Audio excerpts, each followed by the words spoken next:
everyone, my name is Lorna McGhee. I'm Principal Flute of the Pittsburgh Symphony, and today I would like to offer some tips that I hope will help you with your breathing, with your posture, and your tone. All of those things are connected. So to start with, the thing that makes breathing efficient is if you're organizing the body to the best possible advantage. So I'll tell you some of the common problems I see with students. Number one, the position of the head. Sometimes you'll see students that are sort of collapsed a little bit. Chest is collapsed, the head is forward in what I would call tortoise head position. It's very, very inefficient. Just try that at home and try taking a breath. It's next to useless. And then try playing, listen to the sound when I play like that. It's very dull and hollow and kind of lifeless, a little bit like the way it looks. Now then the opposite extreme is if sometimes when we're trying very hard and we sort of pull ourselves up by our bootstraps and overarch our lower back, put our nose in the air, chin in the air. That's edgy, isn't it? It's not a great sound.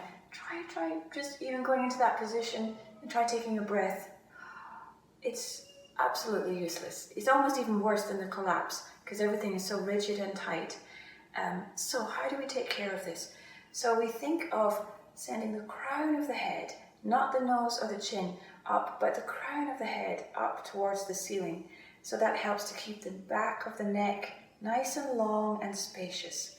If you imagine your windpipe is like a straw that comes up and out, we don't want to pinch that straw by kinking the back of the straw here, pinching the straw like that, or squashing the straw with a head like that, okay? So just take care of business with how we position the head.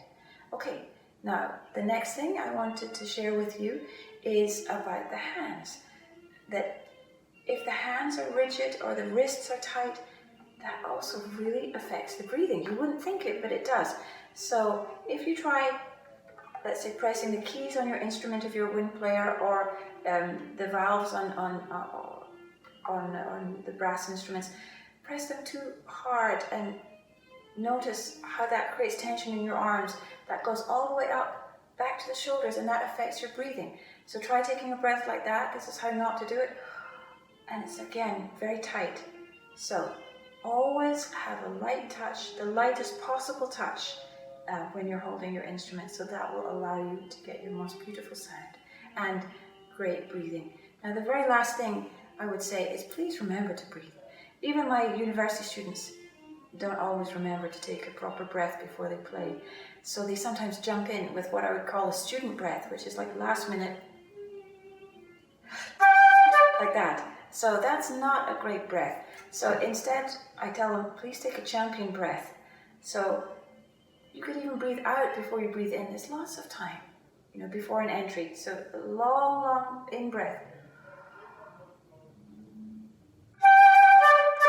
Then the sound is much better in spinning. So those are all the tips that I can share with you this morning.